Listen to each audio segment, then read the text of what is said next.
Nervous system को देखते हैं। इसमें बेसिकली 3 पार्ट है नर्वस सिस्टम के: central nervous system, peripheral nervous system and autonomic nervous system. Central nervous system है हमारे ब्रेन और स्पाइनल कॉर्ड को मिला के बनता है, और इससे जो नर्व्स अराइज होते हैं उससे पेरिफेरल नर्वस सिस्टम बनता है, और इसी से फर्दर जो ब्रेन नर्व्स और स्पाइनल नर्व्स हैं वो बनाती है सिंपैथेटिक नर्वस सिस्टम, जिसे हम फियर, पेन या एंगर को अफेक्ट करता है, और पैरासिम्पैथेटिक इसके अपोजिट में वर्क करता है। It create the occasion of rest and Joy. तो हम देखते हैं यहाँ पे सेंट्रल नर्वस सिस्टम क्या है। सेंट्रल नर्वस सिस्टम के 2 पार्ट है, एक तो ब्रेन, दूसरा हुआ स्पाइनल कॉर्ड। तो सबसे पहले हम ब्रेन को देखते हैं कि ब्रेन में क्या क्या इसमें इसके फंक्शंस हैं। तो सबसे पहले हम एक ब्रीफ में देख लेते हैं कि सेंट्रल नर्वस सिस्टम और peripheral nervous system, autonomic nervous system कैसे हैं हमारे ह्यूमन एनाटॉमी में।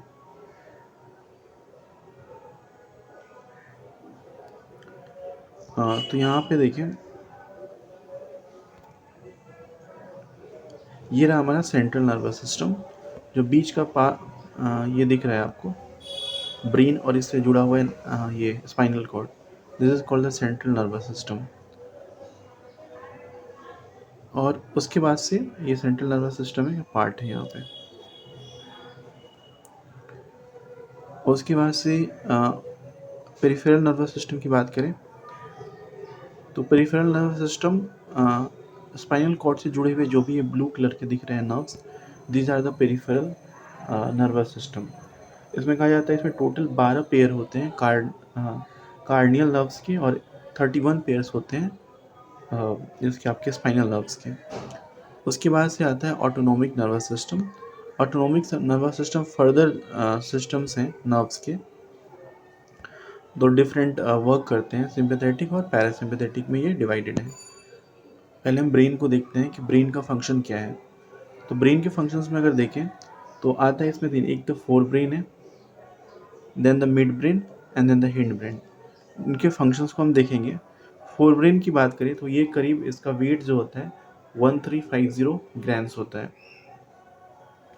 और फोर ब्रेन, मिड ब्रेन और हिंड ब्रेन की इन तीनों की पोजीशंस अगर हम ब्रेन में देखना चाहें तो ब्रेन में इनकी पोजीशन देखें तो जो फोर ब्रेन है हमारे जो फ्रंट जो फेस है, ये फेस वाला रीजन है,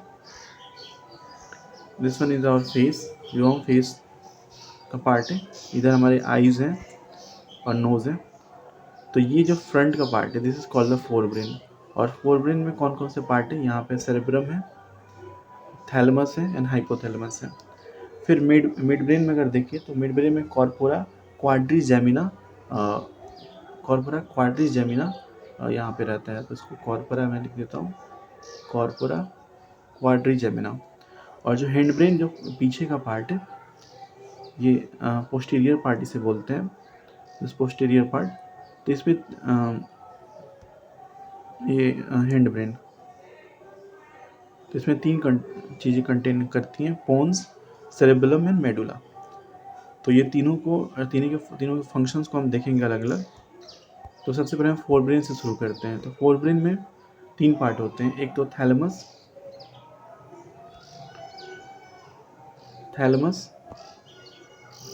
cerebrum and the hypothalamus.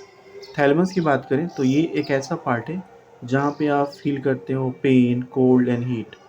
Feeling of pain, cold, cool का एक फीलिंग आती है, एंड द हीट का। सेरेब्रम की बात करें, this is the most developed region होता है ब्रेन का। विजडम, मेमोरी, विल पावर, जो मूवमेंट होते हैं, नॉलेज एंड थिंकिंग, ये सब सेरेब्रम से रिलेटेड है। ये लार्जेस्ट पार्ट है ब्रेन का। उसके बाद से आता है हाइपोथैलेमस। हाइपोथैलेमस की बात करें तो यही पिट्यूटरी ग्लैंड को कंट्रोल करता है। ये सेंटर है किसका, हंगर का, थ्रस्ट का, लव का, हेट का। टेम्परेचर कंट्रोल करता है ये, बीपी, और जो पसीना में आता है पसीना को कंट्रोल करता है, एंगर, जॉय, मेटाबॉलिज्म। तो एक तरह से इमोशनल सेंटर ये हाइपोथैलेमस। तो उसको निमोनिक से याद करने का तरीका है कि मैंने बनाया कि ये फॉर थाला एक्चुअली में थैलेमस में जो थाला वर्ड है, तो थाला यूज़ किया जाता है साउथ में महेंद्र सिंह धोनी के लिए। तो कैप्टन कूल है। तो क्या है इसमें कि आप अगर पेन भी है, हीट भी है, डिस्पाइट इट आपको कूल रहना है। तो थाला कौन है, तो फॉर थाला हमें क्या होना चाहिए, शेर भी होना चाहिए और हिप्पो भी होना चाहिए। शेर का मतलब आप विजडम हो, मेमोरी तेज़ हो, आपकी विल पावर तेज़ होनी चाहिए, आपके पास नॉलेज होनी चाहिए, तो आपको शेर की तरह होना पड़ेगा। और सेकंड इज़ हिप्पो। हिप्पो क्या है? हिप्पो एक इमोशनल जानवर है, हिप्पोपोटामस। और आप इसे देखोगे तो ये टेम्परेचर कंट्रोल भी करता है अपने बॉडीज़ को। तो ये एक हिप्पो जो है इमोशनल पार्ट है, इमोशन को कंट्रोल करता है। तो then you can be the thala, for thala you should be the cere and hippo. तो उसको इमेज के फॉर्म में एक बार आप देख सकते हैं, तो ये ट्रिक आपको याद रहेगा। तो ये फोर ब्रेन, जैसे आप देख सकते हैं, ये हिप्पो है एंड दिस इज़ द शेरे। और यहाँ पे आप देखो तो हिपियंस हिप्पो इमोशनल है, रो रहा है यहाँ पे। और शेरे जो है, शेर जो है यहाँ पे काफ़ी एक प्रूडेंस इसका बिहेवियर है, और शेर को प्रूडेंस का सिंबल भी माना जाता है। ये थैलेमस से रिलेटेड। तो for thala you want to be thala, for thala you should be the hippo. Hippo मतलब आपको इमोशनल भी होना पड़ेगा, टेम्परेचर कंट्रोल करना, जॉय, थ्रस्ट, लव, ये सब चीज़ों को कंट्रोल करना सीखना होगा। And then you and also you should have the thinking power. Memory अच्छी होनी चाहिए, प्रूडेंस होना चाहिए चीज़ों में, विल पावर आपकी मजबूत होनी चाहिए। तो यहाँ से ये फोर ब्रेन आपको आप भूल नहीं सकते, याद रहेगा कौन कौन से इसके 3 पार्ट हैं। तो फॉर थाला, शेरे, हिप्पो। मिड ब्रेन को याद करने का सिंपल सा तरीका है, ये इसका एक ही वर्ड है, याद रह सकता है, कॉर्पोरा क्वाड्रिजेमिना। और ये क्या करता है? विज़न और जो हमारी हियरिंग पावर को है उसे कंट्रोल करता है, उसके सेंटर है। फिर आता है हिंड ब्रेन। हिंड ब्रेन में अगर देखें तो इसके 3 पार्ट हैं। हिंड ब्रेन्स में देखें तो एक तो है यहाँ पे सेरे, सेरेबलम। तो सेरेब्रम यहाँ देखें, ये सेरेबलम है। उसके बाद आता है pons and lighter on medulla. Cerebellum की बात करें, ये वॉलेंटरी सेंटर है for coordination and the muscle body movement. तो वॉलेंटियर सेंटर है for the coordination of the muscle body movement. तो वॉलेंटरी मतलब क्या? वॉलेंटरी, आप अगर चाहोगे तभी आपके मसल्स का और बॉडी का मूवमेंट हो सकता है। तो हम पे डिपेंड करता है, ये खुद से नहीं होता। तो यू शुड तो कोऑर्डिनेशन पे काम करता है हमारे मस्कुलर बॉडी के साथ। तो ये क्या करता है? हमें बैलेंस बना के रखता है, हमारे पोस्चर को मेंटेन करके रखता है। और ये सेकेंड लार्जेस्ट पार्ट है ब्रेन का, सेरेब्रम के बाद। उसके बाद आता है पोन्स। पोन्स की बात करें तो ये जो ब्रेन है और स्पाइनल कॉर्ड है, इन दोनों के बीच एक ब्रिज का काम करता है। तो ये ब्रिज के फॉर्म में वर्क करता है ब्रेन और स्पाइनल कॉर्ड के बीच में।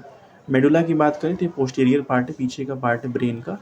और आपने देखा होगा कभी आपके जो पीछे के पार्ट पे अगर कोई थप्पड़ मारता है तो काफ़ी वो वाइब्रेशन बॉडी तक जाती है। तो ये काफ़ी एक मतलब सेंसिटिव पार्ट होता है ब्रेन का, मेडुला वाला पार्ट। तो मेडुला में देखें यहाँ पे, तो ये कंटिन्यू करता है स्पाइनल कॉर्ड को। डिफरेंट जो कॉम्प्लेक्स एक्टिविटी होती है यहीं पे होती है। तो जितने वैस्कोमीटर मोटर सेंटर हैं यहाँ पे, कार्डियक जो रेस्पिरेटरी सिस्टम कंटेन करता है ये पार्ट, मेडुला का पार्ट। तो जितने भी जैसे हार्ट का एक्शन हुआ, रेस्पिरेशन हुआ, कफिंग या स्नीजिंग, कफिंग स्नीजिंग करने पे यहाँ पे काफ़ी जोर पड़ता है पीछे वाले पार्ट पे। तो वहाँ पे क्या होता है? मेडुला होता है। तो मेडुला क्या है? सबसे पोस्टीरियर पार्ट है ब्रेन का। इसको याद करने का तरीका क्या है? हिंड। हिंड से आप इसको याद कर सकते हो, होमोनिम्स लाइक हिंद। तो हिंद के सेरे पीएम, हिंद के सेरे पीएम। तो हिंड ब्रेन, सेरे मतलब सेरेबलम, पी मतलब पोन्स, एम मतलब मेडुला। तो हमने यहाँ लिखे सेरे, P for pons and M for medulla. तो यहाँ से हिंड ब्रेन के भी डिफरेंट फंक्शंस आपको याद हो गए, और ये कीवर्ड भी याद हो गया कि कौन किस पार्ट में कौन कौन से हैं। तो फर्स्ट वाले में याद रहेगा, for thala you should be the शेर और हिप्पो दोनों होना पड़ेगा। और मिड ब्रेन आपको याद रहेगा, हिंड ब्रेन जो है हिंद के सेरे पीएम। और सेरेबलम जो है, सेरेबलम आपका वॉलेंटियर सेंटर है जो मस्कुलर बॉडी मूवमेंट को कंट्रोल करता है। पी आपका पोन्स, आपने देख लिया, ब्रिज की तरह काम करता है। And then medulla. तो ये एक ब्रेन का ब्रीफ हुआ। अब हम देखते हैं जो इसका सेकेंड पार्ट है हमारे सेंट्रल नर्वस सिस्टम का, स्पाइनल कॉर्ड। ये पोस्टीरियर रीजन होता है मेडुला का भी, और ये कंट्रोल करता है रिफ्लेक्स एक्शन जो हमारे बॉडीज़ में होती हैं, उसको कंट्रोल करता है स्पाइनल कॉर्ड। डिस्कवर किया गया रिफ्लेक्स एक्शन को, किसने डिस्कवर किया? तो मार्शल हॉल ने इसे डिस्कवर किया था, रिफ्लेक्स एक्शन को। तो यहाँ पे हमारा सेंट्रल नर्वस सिस्टम में ये दोनों चीज़ें कंप्लीट होती हैं। यहाँ पे एक बार दोबारा हम देख लेते हैं। तो एक हिंड ब्रेन था जिसमें पोन्स, मेडुला एंड सेरेबलम हमने देखा। लेटर ऑन हमने यहाँ देखा फोर ब्रेन का। फोर ब्रेन में सेरेब्रम, थैलेमस एंड हाइपोथैलेमस। तो ब्रेन का ये स्ट्रक्चर है। यहाँ पे ये स्पाइनल कॉर्ड देखिए तो ये जो डिफरेंट आपको डिस्क दिख रहे हैं, जो दिस वन ये डिस्क है, और जो हमारा स्पाइनल नर्व है, ये स्पाइनल कॉर्ड है, यहीं से होके नीचे जाता है। तो कभी कभी क्या होती है, डिस्क पतली हो जाती है तो नर्व्स को पिंच करती हैं, इसके कारण से क्या होता है, डिफरेंट बीमारी साइटिका और इस सब की बीमारियाँ होती हैं हमारी बॉडीज़ में। ये स्पाइनल कॉर्ड है, दीज आर द वर्टिब्रल कॉल्यूम्स, जो बीच का जो ये है इसे बोलते हैं वर्टिब्रल कॉल्यूम्स, और ये बीच का ये जो है इसको डिस्क बोलते हैं। तो इसके शॉक को ऑब्जर्व करती है डिस्क। ये न्यूरॉन्स हैं, तो जो नर्वस सिस्टम एक बेसिक यूनिट है नर्वस सिस्टम का, और यही डिफरेंट इन्फॉर्मेशंस को डिफरेंट बॉडीज पार्ट, ब्रेन से लेके बॉडी के डिफरेंट पार्ट में पहुंचाती है। तो ये रहा हमारा central nervous system. Central nervous system यहाँ पे कंप्लीट होता है। नेक्स्ट वीडियो में हम पेरिफेरल नर्वस सिस्टम को देखेंगे और ऑटोनोमिक नर्वस सिस्टम को देखेंगे। छोटा सा टॉपिक है, और इसके बाद से हमारा नर्वस सिस्टम कंप्लीट हो जाएगा।